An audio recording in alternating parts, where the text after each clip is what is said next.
राम जी राम साथियों।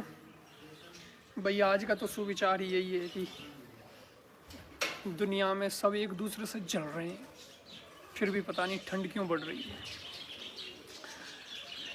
भाई जहाँ गर्मी होगी वहाँ फिर जलन होगी तो गर्मी भी होगी। खैर, मैं तो एक ही बात कहता हूँ कि आगे बढ़ना है तो एक दूसरे से जलना बंद करो।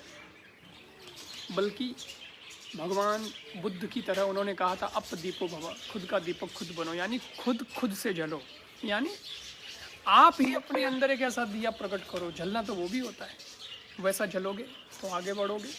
बाकी एक दूसरे से ईर्ष्यावश जलोगे तो कुछ हासिल होना नहीं है। आपको एक बात बताऊं मैं आपको, इज्जत, मोहब्बत, तारीफ, दुआएं ये मांगी नहीं जाती, मांगी नहीं जाती, ये तो कमाई जाती है ना। मांगने और कमाने में फ़र्क है। मैं आपसे ये भी कहना चाहता हूँ कि हमेशा व्यक्ति को परखना बंद करिए, बल्कि व्यक्ति को समझने की कोशिश करिए। समझना अलग चीज़ है, परखना अलग चीज़ है। परखते ही रहोगे तो बहुत कुछ गंवा दोगे। एक दूसरे को समझने की कोशिश करिए। और साथियों, बात ये भी सच है कि किसी पर हंसने से अच्छा है किसी के साथ हंसे।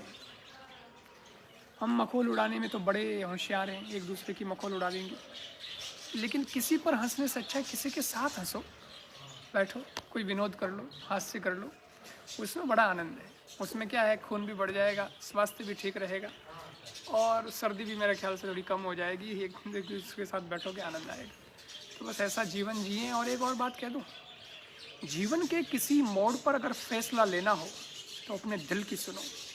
बेशक वो होता लेफ्ट में है पर फैसला राइट में लेता है। तो बस आनंद करिए, मौज करिए। शिकायत विकायतें करने से कुछ नहीं होगा, क्योंकि कभी कभी हम शिकायत करने में रह जाते हैं, लेकिन शिकायतें बहुत छोटी होती है और शिकायतों के चक्कर में जो हम गंवा देते हैं वो बहुत बड़ा होता है, वो बहुत ज़्यादा होता है। तो बड़े लोग भी हमारे घर में हैं, उन लोगों के साथ भी हमारी शिकायतें हो जाती हैं और उस शिकायत के चक्कर में उन बड़ों का जो ज्ञान और आशीर्वाद लेना होता है वो हम लोग कई बार चूक जाते हैं।